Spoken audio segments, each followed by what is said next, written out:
क्या महिलाओं के लिए अलग तरह की एस्टेट प्लानिंग जरूरी है? महिलाओं से जुड़ा हुआ सर ये सवाल। सो लीगली महिला और पुरुष में लॉ में ज्यादा डिफरेंस नहीं है। और प्रैक्टिकली हमने ये देखा है कि ये जो काम है सक्सेशन प्लानिंग या इनहेरिटेंस का, इसमें ह्यूमन डायनेमिक्स और लाइफ स्टेजेस का बहुत फर्क पड़ता है। एक महिला की जो जीवन की स्थितियां हैं वो शायद एक पुरुष से अलग है। जी। महिलाओं में यूजुअली एसेट ओनरशिप कम है, राइट। इमोशनल प्रेशर ज्यादा उनके ऊपर आता है और उनपे ये डाइवोर्स, विडोहुड, इस सब का रिस्क भी बहुत ज्यादा है, राइट। तो आप जब एक महिला के लिए एस्टेट प्लानिंग करते हैं, आपको ओनरशिप की क्लैरिटी क्रिएट करनी है कि उसको पता चले कि ये मेरा अधिकार है, मैं ही इसकी ओनर हूं। आप वो कंट्रोल कैसे करेगी इस संपत्ति को, और इस कंट्रोल को इम्प्लीमेंट कैसे करेगी। बिल्कुल। जैसे लॉ ने कहा कि जी मदर का हिस्सा 1/3 होता है। अब आपकी मदर आपकी डेथ के बाद क्या कह पाएगी आपके बच्चे और वाइफ से, मुझे 1/3 चाहिए? अगर वो कह भी पाएंगी तो जब उनको ये संपत्ति मिल जाएगी, क्या वो ऑपरेट कर पाएंगी? ये वाले जो इश्यूज हैं ये महिलाओं में ज्यादा हैं, राइट। तो इसलिए आपको सिस्टम दोनों चीज का बनाना पड़ेगा, ओनरशिप का भी, कंट्रोल का भी, और कंट्रोल इम्प्लीमेंट कैसे होगा एक महिला में। क्योंकि जनरली इंडिया में जो महिलाओं की फाइनेंशियल लिटरेसी लेवल्स है वो कम है बिल्कुल। Than males. तो इस वजह से बहुत सारी प्रॉब्लम्स क्रिएट होती हैं when it goes to a female, और वो अपना काम किसी और से कराना चाहती है, तो उसमें ट्रस्ट इश्यूज क्रिएट हो जाते हैं। क्योंकि आप, जैसे मैं बार बार कहता हूँ, आपने अपनी संपत्ति का एटीएम कार्ड किसी बच्चे को दे दिया, अब इसकी कोई गारंटी नहीं है उतनी पैसे निकल रहे हैं जितने आप कह रहे बिल्कुल। हैं, राइट। तो ये ट्रस्ट इश्यूज हैं जो कि ओवरकम करे जा सकते हैं अगर हम फीमेल्स में फाइनेंशियल लिटरेसी के ऊपर काम करना शुरू करें। हम उनको सामान्य आर्थिक ज्ञान देना शुरू करें, राइट। वो बहुत इंपॉर्टेंट पार्ट है इनहेरिटेंस प्लानिंग। बिल्कुल। आज के टाइम पे भी सर हम देखते हैं कि बहुत सारी ऐसी फैमिलीज हैं जो कि जॉइंट हैं, जॉइंट उनकी प्रॉपर्टी होती है।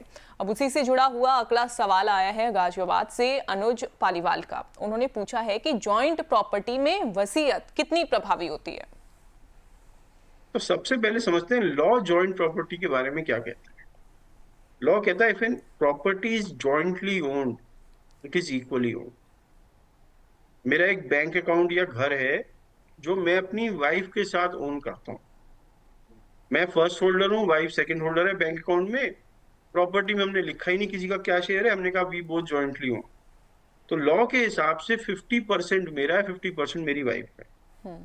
मैं जो वसीयत बना सकता हूँ वो खाली अपने 50% की बना सकता हूँ, टोटल की नहीं बना सकता, राइट। तो पूरा घर मेरा नहीं है, पूरा बैंक अकाउंट मेरा नहीं है, आधा ही मेरा है, और आधे की ही विल बन सकती है। व्यक्ति सिर्फ अपने हिस्से पर वसीयत कर सकता है, पूरे के पूरे पे नहीं कर सकता। और इस गलत फहमी से बड़े विवाद क्रिएट होते हैं। बिल्कुल। तो बहुत जरूरी है आपको टाइटल और शेयर की क्लैरिटी हो, शेयर किसका कितना है, और अपने शेयर की ही विल बने।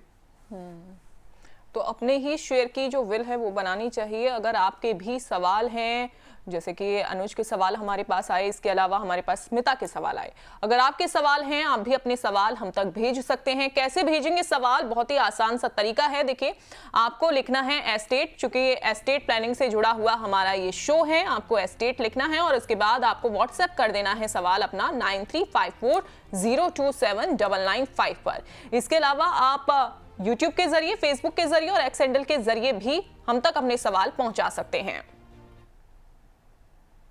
चलिए आगे बढ़ लेते हैं। सर, एस्टेट प्लानिंग में अक्सर हम देखते हैं कि लोग एस्टेट प्लानिंग कर तो लेते हैं लेकिन उसमें बहुत सारी गलतियां कर देते हैं। ऐसी कौन कौन सी गलतियां हैं जो लोगों पर भारी पड़ती हैं सर? मेरे लिए तो सबसे बड़ी गलती है जब लोग कहते हैं अभी नहीं बाद में, बिल्कुल। राइट। तो वो पोस्टपोन करते रहते हैं, वो सबसे बड़ी गलती है ना। तो मैं, अगर मुझसे कोई पूछे एस्टेट प्लानिंग करने का सबसे बढ़िया तरीका क्या है, मैं उससे एक बार बोलूंगा, जस्ट डू इट। शुरू करो करो, राइट। पर आपने मुझे गलतियां पूछा कि क्या गलतियां हैं। पहली गलती है, आपने अपनी एस्टेट प्लान को रिव्यू नहीं कर। ये कोई वन टाइम प्रोसेस नहीं है, फिल इट, शट इट और फॉरगेट इट। ये एक डायनेमिक प्रोसेस है।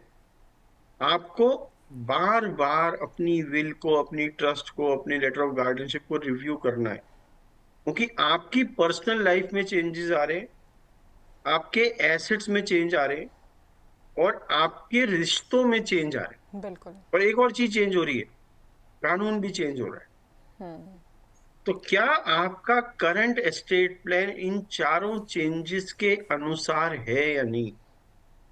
क्या आपकी वसीयत में पुराने रिश्ते अभी भी हैं?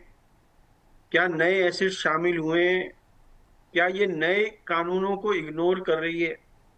तो हर 2 साल में आपको रिव्यू जरूर करना चाहिए। ये सबसे बड़ी गलती है जो लोग करते हैं, कि सोचते हैं हमने विल बना दी, अब काम खत्म।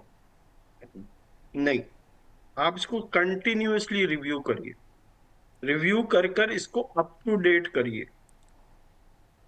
राइट। जी बिल्कुल, रिव्यू करना बहुत ज़्यादा ज़रूरी है। विल को समय रहते आप इसको रिव्यू कर सकते हैं, लेकिन सर कई बार हम ये भी देखते हैं, या फिर अक्सर ऐसा होता भी होगा कि आप आपस में सभी मेंबर्स जो हैं परिवार के, वो बैठ जाते हैं और वो डिसाइड कर लेते हैं कि किस पर कितना हिस्सा जो है वो जाने वाला है, और उसके बाद जो एस्टेट प्लानिंग है वो कर लेते हैं। कोई भी प्रोफेशनल की सलाह वो नहीं लेते हैं। क्या ऐसा करना सही है? तो इनहेरिटेंस या एस्टेट प्लानिंग एक डू इट योरसेल्फ काइंड की चीज नहीं है।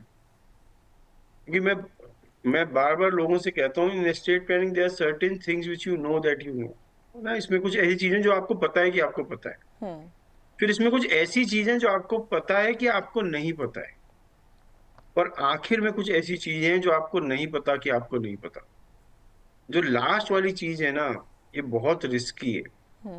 आपको उस लॉ के बारे में नहीं पता, आपको उस एसेट के बारे में वो बातें नहीं पता जो एक एक्सपर्ट को पता है। बिल्कुल। और ये जो एस्टेट प्लानिंग है, ये आपकी कौन सी संपत्ति पे ऑपरेट करेगी? सारी संपत्ति पे। आपकी जिंदगी भर की कमाई अगली पीढ़ी तक ये एस्टेट प्लानिंग पहुंचाएगी।